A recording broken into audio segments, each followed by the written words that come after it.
Hello, my name is Sandy Adomaitis, the social media director for the Page International Screenwriting Awards, and your host for the Writers Hangout, a podcast that celebrates the many stages of writing, from inspiration to the first draft, revising, getting a project made, and everything in between. We'll talk to the best and the brightest in the entertainment industry and create a space where you can hang out, learn from the pros, and have fun. Hey, writers, it's Sandy. I'm coming to you from Studio City, the crown jewel of the San Fernando Valley, known for its iconic 32-foot neon clown in front of Circus Liquor. We have an incredible show for you today, packed with insights from our guest, Marc Resteghini, a film and television producer who owns Jack Tar Pictures, a production company based at Amazon Studios. His first release under that banner is set for March 4th with Guy Ritchie's Young Sherlock. Previously, Marc spent more than 8 years helping to build Amazon Studios. Marc has also shepherded more than a dozen feature films over the course of 15 years, serving as an executive at 20th Century Fox and as a producer with DreamWorks-based Parks McDonald Productions and Warner Brothers-based Denovi Pictures. Writers, ever wonder what a film and television producer does and thinks? Well, you're in luck, because Marc doesn't hold back here. Let's start the show. Marc Resteghini, thank you so much for joining us on the Writers Hangout. Thank you for having me. I'm thrilled to be here. Now, during your time at Amazon, you developed and oversaw hundreds of hours of content, and not just regular content, really good stuff. Thank you. The Marvelous Mrs. Maisel, Jack Ryan, The Underground Railroad, Reacher, I can keep going on, Daisy and the Six, The Man in the High Castle, Lizzo's Watch Out for the Big Girls, The Summer I Turned Pretty. Can we discuss and review your titles and responsibilities at Amazon? Yes, happy to. I would just say that it was a privilege. You listed off some of the shows that I worked on, and I was very lucky to be able to work with so many amazing creators and filmmakers in my time there as an executive. When you are a head of development television, can you let our writers know what that entails? Sure. So in my last role as an executive at Amazon, I oversaw all TV development that originated out of the US, and that included scripted programming, unscripted programming, and animation programming. And so in that role, I had probably an organization of about 50 people that worked underneath me. And I helped set the vision for the kinds of programming that Amazon was going to produce for Prime Video, set targets in terms of the creators that we wanted to work with and be in business with. And then I had oversight over the development process. So choosing what we would spend money on to buy in terms of literary material, pitches, scripts. So an agent would call you up and say, hey, I've got this fabulous writer, Lisa, and she has a project for you. And then a meeting would be set up and she would pitch it to you, correct? Yes, pitch it to me or somebody on my team, depending on what it was. But yeah, exactly. Great. I'm going to jump ahead. I had this question for you for later, but let's just do it right now. Okay, I'm Lisa. I'm so nervous, Marc.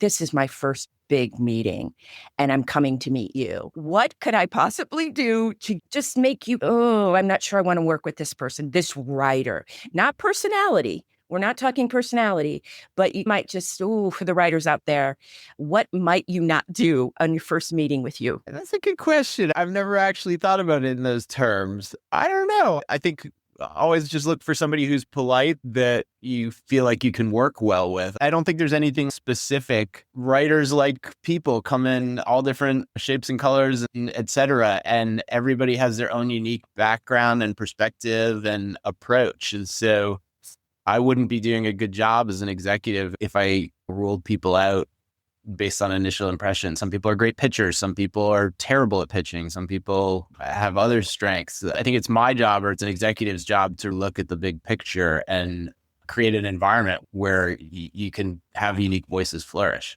I love that answer. And I want whoever's out there, when you come in to pitch, the person behind the desk wants you to be good. They really do. So don't be so nervous. They really do want you to come in with a great idea. Yeah, and I think it's our job as executives or producers to create a room or an environment that feels welcoming and puts writers at ease. We set the table at the opening meeting, so I think it's incumbent on us to do that. Now, current drama programming. So these are the shows that are on the air that you're taking care of, correct? That I took care of. So I'm not at Amazon as an executive anymore, but these were things that I wrote when I was there. Yep. What's the difference between the senior executive drama department and the head of drama department? So the head of drama department shapes the vision for what's being developed in drama and really controls the purse strings in a way. A senior executive is an experienced executive who would lead individual projects, but would usually do so with some oversight from the head of the department. So usually as head of the department, it would be up to me to approve spending. Let's buy this pitch. Let's buy this book. And so the senior executive would come to me and say, hey, this is something I'm really excited about. And I had to manage that budget. I had to manage what we had to spend in a given year for development. You have to then in turn pitch to your own people. Yeah. So, internally, at the development phase, that would have just been me. But when a show is ready for green light, then I have to get the head of the network on board and the head of marketing and the head of international. And I do have to pitch to my own, or I did have my own people. That's right. Now, before you left Amazon, you were head of US Global Head of TV Development.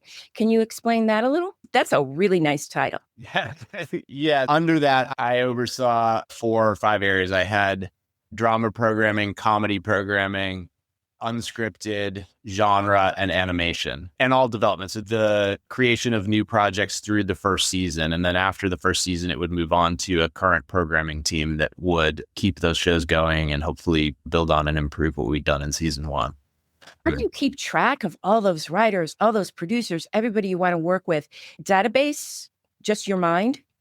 Some of it's my mind and some of it's experience and having been in the business for a long time, building relationships with people. But honestly, the truth is it's also about having a really good team that I can rely on. I had 30, 40 shows probably that I was responsible for and 100 plus development projects. I certainly was not in the details on every single one of those. I had great people that I was working with in my organization that were really running point on the day-to-day. And I would be there as necessary to help in terms of big picture thinking or to problem solve or to have difficult conversations. But I couldn't have done it without a great group of people working with me.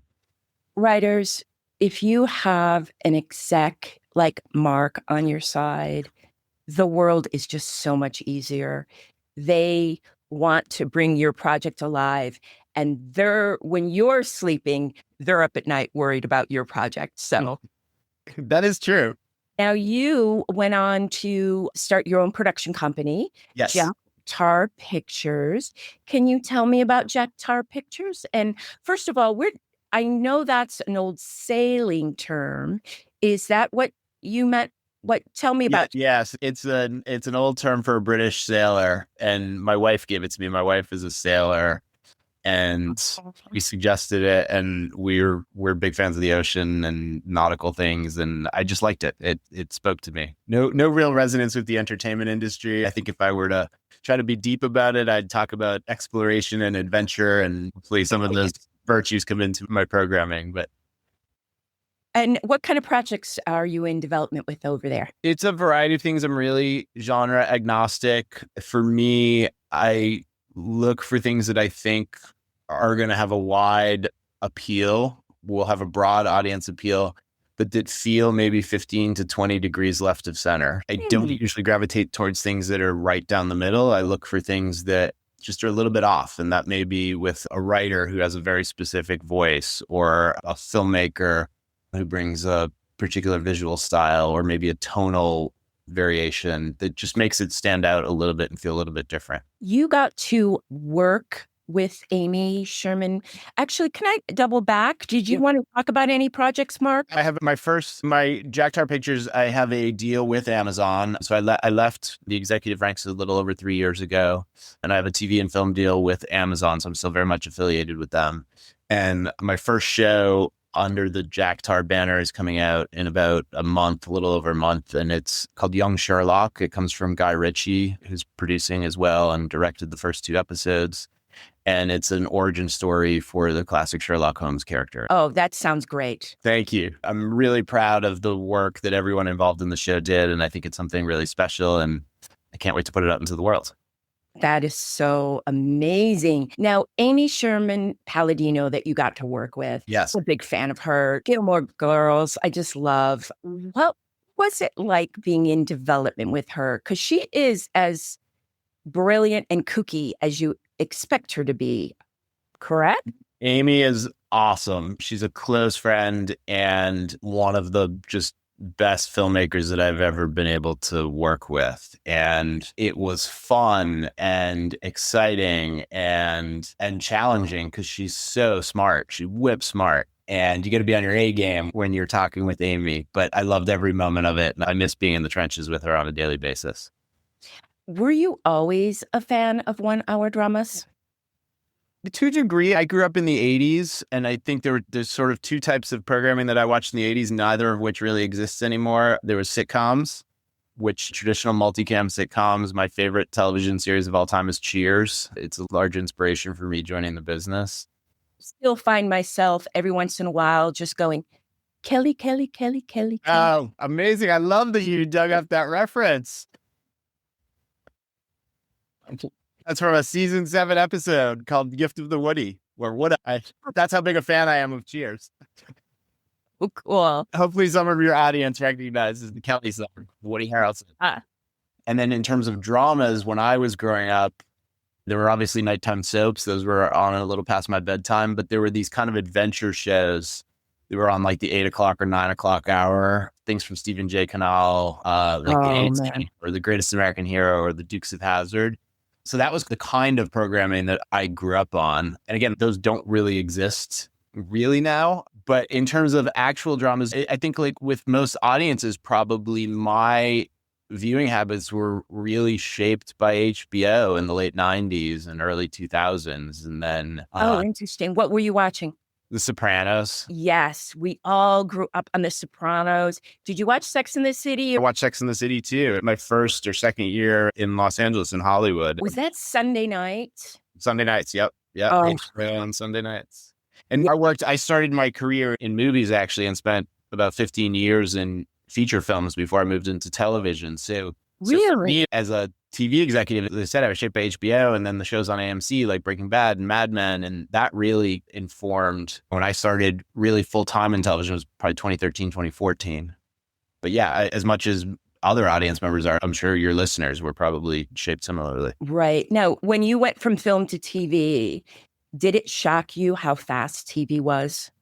Yes. Unfortunately, we slowed it down, I think. All us film people that came in and the streaming model and the long gaps between seasons. But yes, it totally shocked me. And I remember in the first couple of shows I worked on, the train would leave the station and you might get a script in for episode 6 or something and it wasn't working. You didn't have a lot of time to fix it. You redevelop and to the detriment. I actually think the speed is a good thing. Now, you graduated from Harvard. Yes. And you gained experience in getting into the business in such an excellent way that I don't know if the young people are out there thinking about this through internships. Can you talk about your time at the academy, the internship? Yes. So the program actually still exists and it's a great program. I recommend it to any of your listeners who are coming out of college and want to get involved in the industry. But the Television Academy, which is the group that gives the Emmy Awards, they do a lot of other things, but that's what they're most known for. They host a summer internship program for students and recent graduates, and they place you with host companies in a lot of different areas in the entertainment business and the television business. It could be screenwriting or casting or business affairs. And so I applied and worked in development. And it was my first Hollywood experience. I came out for the summer and I worked for a company that doesn't exist anymore, but it was called Viacom Productions. It was an offshoot of the larger Viacom.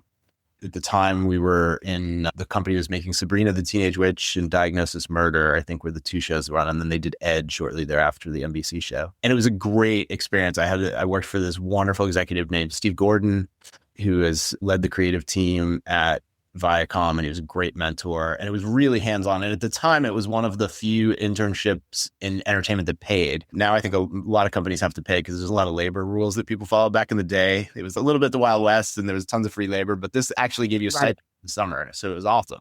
You came out to LA, you got some money and you got some real experience. And it wasn't just the typical grunt work that you would do as an intern or an assistant. It was really shadowing and sitting in on things and being involved in creative meetings. It was a great experience. It's why I came back out here and why I'm doing what I'm doing. I'm so glad to hear that it's still viable. And I'm going to put links into the show notes because of that. Oh, But do they pay for you to come out?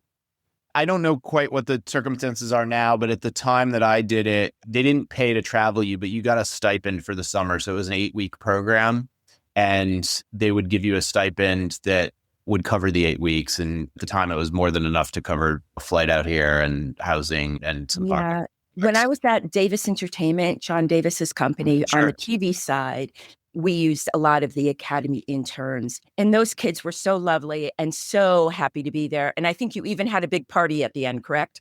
Yes, we did. We had a big summer soiree. It was great. Cool. And what was the second internship? The second internship that I did, which led to my first job in the business, I worked for a producer named Hunt Lowry, who had a production deal at Disney at the time. And I started there as a summer intern. I had gotten connected to somebody who worked for Hunt that was an alumnus of Harvard. And I interned there for a month or two, and then I became Hunt's assistant. And that was really my first actual job in the business. What did you study? I studied English literature. Oh, well, perfect for development. Yeah, my parents used to say, what are you going to do with an English degree? And I think I found something that was really good and innovative with an English degree. Now, I'm always telling the writers out there to get to know the production companies, because that is a way to maybe get your material seen if you're an unknown. Now, back in the day, way, way back in the day, Marc, you could look at a company like Denise DeNovi that we're going to talk about. You can look up her company and you would see like director of development and you'd go, oh, I'm going to get my script to the director of development, even though I don't have an agent. Can you still do that nowadays? Or it's tricky. There are places that will accept scripts like that. A lot of places and producers are hesitant to, unless it comes from an agent just for legal reasons. That everybody is a little bit afraid of exposing themselves to liability. Typically, if it comes through. And that's legit. Yeah, very much so. You'll see every once in a while, like lawsuits about movies that somebody, and I no judgment on the cases, I don't know the individual circumstances, but where someone, a writer may file a suit saying this was my idea and I submitted a script, and 3 years later this movie came out and it has ideas that are overlapping. And so there's always a feeling of wanting to work through like an agent who's a WGA signatory who can work a little bit through relationships and help protect, offer some level of legal protection. And, or if you have a lawyer, sometimes. Yeah. And I think I would offer as advice, and this is just one person's advice, that part of that initial exposure comes not just from writing. You know, as a writer, you need to write all the time, like constantly be writing, but taking an internship, taking a job as an assistant, working at an agency, you then make contacts with people, right? So instead of looking at the director of development at a production company and blindly sending your script in, if you've interned at that production company, then somebody there, you formed a relationship with them. There's a level of trust. There's a level of wanting to help you out and give back to you. And so they'll solicit, hey, what do you read? What are you writing? Let me take a look at that. I have some friends who work here. This isn't right for us, but it might be right for them. Unfortunately, I think as you're starting out in the business as a writer, you have to multitask and be open to multitasking because it's also just helps build your network. And that's really how you're going to get your material seen. Have you ever thought about writing? Oh, of course. Every executive or producer has at one point thought about writing. And if they tell you otherwise, they're lying. I love your honesty so much. You worked for Denise DeNovi. Now, I've never met Denise. I've spoken to her a million times because I worked for the showrunner, John Worth, on The District. Yes, of course. I was with Denise when she was producing The District. And she's really prolific and talented. She is. And I've been really lucky that I've had the privilege of having a lot of great mentors in the business. Not everyone has that. And Denise is one of those. I was, 24 when I started working for her. And she was just a great boss, a great mentor. I'm friends with her still to this day. Now, after Denise, you became an executive at 20th Century Fox. Yes. Totally different head, as they said in Square Pegs. What was that like for you to be the executive behind the desk now? I'll tell you, it was not what I thought it was going to be. I thought, having come from working for Denise for 4 years, I thought, I want to go work for Bayer. I want to go work for a studio so that I can make the decisions. But the truth is, everybody is always selling to somebody, as you intimated earlier when you asked me a question about at Amazon. So as an executive at a studio, you still have a boss that you're selling. You're always convincing somebody to open up the purse strings for a script purchase or a movie green light. So it wasn't quite as much authority and autonomy as I thought it was going to be. But it was great. I went from working at a very small production company, and we had a relationship with Warner Brothers. Denise had a deal at Warner Brothers, but I worked for a small company of maybe 6, 7 people, to working at a huge legacy film studio and a big corporation. And I learned a lot about the business of movie making and the financials and what goes into decisions. And at a studio, when you're an executive, especially when I was a young executive there, junior executive, I started as, you're always in production on something. You're making things. There was just a lot to learn. It was a great experience. Hard, very hard. Hardest job I ever had. A lot of reading on the weekends. A lot of reading during the week. We used to have people from my generation who came out of movies where we sometimes are critical of younger generations who aren't accustomed to the volume of work that we used to have to do. But I could remember on a given Tuesday night, I might have 3 spec scripts in a book that I had to read overnight and report on by 9:30 the next morning. I don't know how I did it. I didn't sleep. What makes a good 1-hour drama for you? For me, the most important thing, and other people may have different answers, but is voice. So when I read a script, and then this ultimately will translate from the page to what you see, hopefully,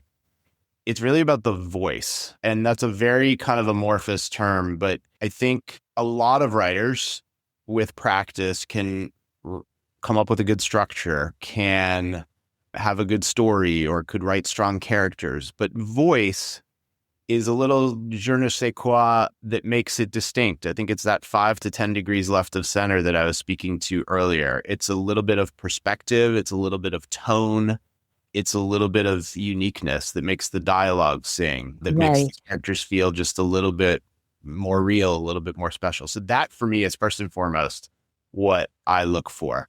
But apart from that, I mean, it's things that I think anybody would know who's taken courses in drama. It's great characters. It's conflict and tension. It's an interesting narrative. I think for TV, it's something that has long legs, that you can see a story going on if it's intended to be an ongoing show. I think all of those things are important. How about for film? Do you think it's different? No, I think it's similar for film. I still look for voice and all the same things. It's just that you have the constraint of 90 minutes, 2 hours. It's a more concise story, it has to move at a different pace, and it has to be complete in that period. So there are elements of it that are different, but I think they're still similar. What makes a good comedy? You gotta be funny. I think one of the problems of the streaming era, not so much anymore, but early on, like we had all these dramedies or like hour dramas, which were great and they were wonderful, but they weren't comedies. You got to laugh. And I go back to my sitcom days and Cheers. Cheers is funny. It has great characters and it actually has pathos, especially in the early seasons and dramas, but it's a riot. 100%. What can a writer do and prepare themselves to meet with an executive? Shouldn't I look you up and know your background? I think you want to know who your audience is. So if you're meeting with somebody, if you're meeting with an agent, try to figure out who their other clients are. If you're meeting with a producer, know what they've produced or what they have in development. If you're meeting with an executive at a network or a studio, what shows are they responsible for? It's just good background information. It might help you tailor what you say or how you pitch a story, just knowing what that person has done before. It's also good just to have points of connection with somebody, especially if you're familiar with their work. If I'm meeting with a writer or director, I want to know their work. I want to be able to tell them what I've enjoyed about what they've done. Now, here's a tougher one for the writers out there when they're coming to see you, Marc. They don't like the show that you produced. Yeah. Would they be honest? No. Look, if I have a relationship with a writer or anyone and we have a level of trust, yes, they should be honest. I want to know their opinion. I want them to be able to tell me that. If I don't know you, I don't want you to tell me you don't like something that I've worked on. There's no good that comes of that. 100%. That to me is just basic manners. My mom would say, if you don't have anything nice to say, don't say anything at all. What are the studios, networks, and streamers looking for these days? I don't know. If you figure it out, let me know. Look, this is the question that every agent, writer, producer, and even half the executives at the studios and streamers are asking themselves right now. I think that we're in a little bit of a period of flux. I think during my time as an executive at Amazon, particularly in the early to mid years that I was there, we made a lot of programming that was probably too expensive for too niche an audience. And so there had to be a course correction just to right the economics. It wasn't a sustainable business. I think the pendulum swung too far and there was an over course correction where the answer was, let's just go back to very traditional broadcast TV. Let's do things that are right down the middle that play to the widest possible audience. I think in the next year or two, we're going to see a new equilibrium where let's look at the things that have traditionally worked and they've worked for a reason. And then how do we do the best version of that? Do a version of it that's specific to a streaming identity or brand. So if you're going to make a medical show, make The Pit because it's awesome, right? That's a genre that's worked for a long time, but that's a version of it. I think we're going to start to see that in the next year or two. That's my gut of where the industry's going. But I don't know. We'll see. That's certainly where I'm developing towards. I was reading an article where someone said, hey, if you're looking to go to the streamers, make sure it's fast-paced with a lot of characters. What do you think about that? A lot of characters, but certainly fast-paced. And I don't even know if that's specific to streamers. I think there was a thing that we did early in the streaming business that was wrong, where we said, hey, we're not doing TV. We're telling 10-hour movies. And your first 3 episodes are your first act. And then your next 4 episodes are your second act, etc. I don't think it worked. The truth is, audiences that tune in to watch a TV show, even if you have something that's heavily serialized, I think you have to grab people quickly. And I think you have to move. Your storytelling has to move. It can't be languid. And I think I would, certainly in the shows that I'm developing, try to have, even if something is heavily serialized, try to have episodes that feel cohesive and contained in a way. And I don't mean contained like it's a procedural or it's all wrapped up, but that there's a beginning, middle, and end to that episode, even if it's part of a 8-hour journey of the first season. That's very helpful. Yeah, that it feels like, hey, if I watched an hour, I got a complete meal. I want another meal. I want the second meal, but I came away with this with a full experience. You lost sight of that in the early days of streaming. I don't think we were doing that. Have you ever clashed with a writer or felt they were too difficult to work with again? You don't have to name names. There's been more than one. And by the way, I'm sure there are writers who maybe would say they wouldn't work with me. I don't know. It goes both ways.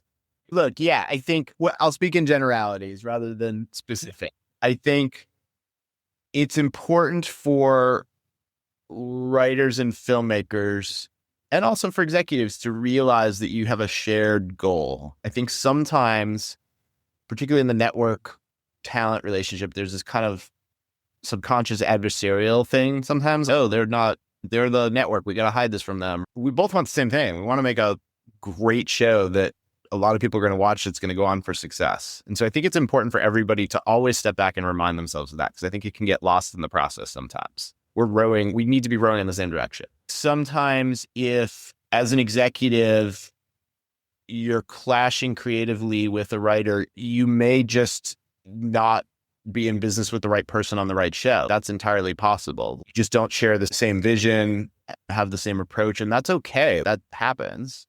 I think it's everyone's job, both the creator, writer, and the studio or network to try to vet that as much as possible early on. I think sometimes people can go into things with blinders. I had an old boss tell me once in the movie business that they kept making the same mistake over and over again, which is the first meeting you have with the director, that's the director's vision, and that's always going to be the director's vision. It may change like 5 degrees, but that's what you're getting. And too often as a producer or a studio executive, you're like so excited that this director wants to do your movie that you pretend that their vision is going to be something that it's not. That is so smart. And it's like dating. 100%. I think the hard thing, particularly as an executive, it's slightly different as a producer because a lot of times now I'm the go-between and have to protect the show and the writer, but also deliver for the financier. But I think it's also important just, again, in a spirit of collaboration. Like if you're a network executive and you tell a creator, we can't afford this, we don't have the money, it doesn't mean you don't like their show. It doesn't mean you're penalizing them in some way. It just, at the end of the day, it is a business. And particularly for an ongoing show, you might overspend on the first season and then it makes the economics really tricky and it may be less likely that show gets a second season. And so it's not about, I don't believe in you or I don't believe in the show. It's just about at what price point does this make sense for this network? And how do you both get there together? And sometimes those conversations can be really contentious and difficult. But the other thing I think that's important, just back to your question about the writer and relationships, and one of the things that I've always tried to do is always just be honest and have a point of view, respectful and thoughtful, and recognizing that someone has put their passion and their self into something. But just to be honest, the truth is we all have bosses. And when I was an executive at Amazon, I had bosses that I had to answer to above me, but I could still have my own opinion and I could still have a candid conversation with you and tell you what I thought and share with you how the process was going to go. I think one of the things that can be really frustrating for writers and creators is when they feel they're not getting the real, they're getting doublespeak, or they're just not sure where they stand. When you are 24 and you are giving notes to a 55-year-old cigar smoking writer, I'm not going to learn anything from the whippersnapper. How did you deal with those moments? Yeah. And by the way, I was super insecure as a 24-year-old. So I'm like, who am I to be giving notes to? And by the way, I feel like that sometimes now. I was sharing with somebody recently when I was an executive at Amazon. I had the privilege of, not to undersell myself, but I had the privilege of meeting with Michael Mann multiple times, and he would come in to talk about certain projects. And I frequently would be like, who am I to be like insider about Michael Mann? He's one of the greatest filmmakers gets to make. That's just the business. And I think it's always just about, on both sides, about respect. I would say that as the 24-year-old, you want to recognize who you are and what your level of experience is versus who you're talking to, and tailor your approach and style towards that. And also for writers, recognize that good ideas can come from anywhere, and the audience is comprised of everybody. I'll tell you just really quickly, my favorite writers is a friend that I worked with, a writer named Ed Solomon, who's incredibly successful film and television writer. And I worked with him when I was a young executive with Denise Denovi on something. And Ed was the nicest, most gracious writer. And there were a lot of voices in the process and on the project with the producers in the studio. And Ed always asked me what I thought and cared about what I had to say and would have separate conversations with me. And he was just a naturally curious person who was open to ideas no matter where they came from. And that was huge. And 25 years later, I love Ed and worked with him again on developing something and would love to do something else with him. So that was part of the other side of the equation. Yeah, I think what we can take away from this episode for the writers out there, respect and communication will go a long way. 100%. Although look, there's also plenty of executives and who give bad notes. I've probably given bad notes, but hopefully you do respect, as you said. Now, the writer's side, you hear, if you don't want to take a no, address it at the time and say, I'll think about that. Is that a good response?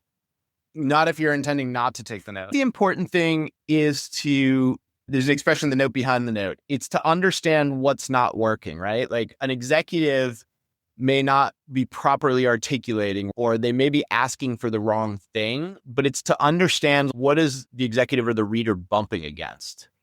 You may not share that concern, and you may have a discussion and a debate over whether it's a valid concern or not. But I think a lot of times it can be easy for a writer to dismiss a note because it's not articulated properly. And so it's important to really get under the hood and make sure you understand what the issue is, because there may be something there. It may be that the executive's just not couching it in the right way or expressing it in the right way. That is such a good point. Hey, what do you think about the Warner Brothers, Netflix, Paramount deal? Good or bad for the creative community? Look, I think the more buyers and financiers we have, the better. And that anytime there's consolidation, I think it's, proposes challenges to creators and to writers and to audiences. On the other hand, I would also say we have, in some ways, more buyers than we had previously. We didn't have 15 years ago, Netflix, Amazon, Apple. Those are new places. There maybe was an expansion and there's now a little bit of a contraction. I think it's important to look holistically at the history of the business, but I want to make sure that audiences still have a lot of choices. And I want to make sure that as a producer, I have a lot of places to sell. I want to see movies in theaters still. So I think those are all really important questions. Can you share the best piece of advice someone ever gave you about working in Hollywood? Yes. I worked for a producer, Walter Parks, who ran DreamWorks with he and his wife, Laura McDonald. And Walter told me that, and he got this advice, I think, from David Geffen, that, or maybe it was Katzenberg, I don't remember, that people who succeed in the business are people who are able to say no and do it in a way, as a producer and an executive, and do it in a way that is respectful, that is quick, and that leaves the talent wanting to work with you again still. And that has stuck with me. And I tried to do that the entire time I was at Amazon. I tried to do it now as a producer. I think Walter would say it's easy for a studio executive to say your movie's greenlit, or a network executive to say your pilot's picked up, or you've been cast in this.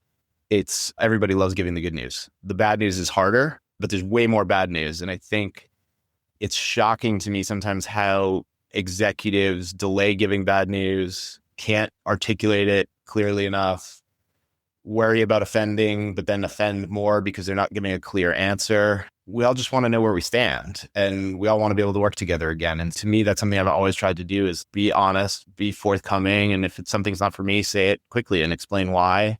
And hopefully we can move on to something else together in the future. Nice. Are you watching, listening to, or reading anything you're excited about that you'd like to share with us? I just watched His and Hers on Netflix that I really enjoyed. I'm working with Dee Johnson, who was the showrunner on that. It was a really good thriller. My wife and I really enjoyed it. That's the most recent thing that I've watched. And I'm reading, it's a little bit older, but I'm reading a Peggy Noonan book. It's a collection of her columns, which just seems like a good time in our country right now to be reading Peggy Noonan. I hear you. Marc Resteghini, you are such a cool person. Thank you so much for joining us on the Writers Hangout. It's for being interested in anything I had to say. I hope your listeners can find something that's useful. I hope you come back. I'd love to. Thank you so much. Check out Young Sherlock in a month, March 4th. And that's a wrap for the Writers Hangout. Thanks so much for listening. If you enjoyed the show, please take a moment to leave us a review on Apple Podcasts. Your positive feedback will help us keep the show going so we can continue bringing you more future episodes. Remember, keep writing. The world needs your stories. The Writers Hangout is sponsored by the Page International Screenwriting Awards, with executive producer Kristin Overn, Sandy Adomaitis, and our music is composed by Ethan Stoller. Alexa, you are gaslighting me.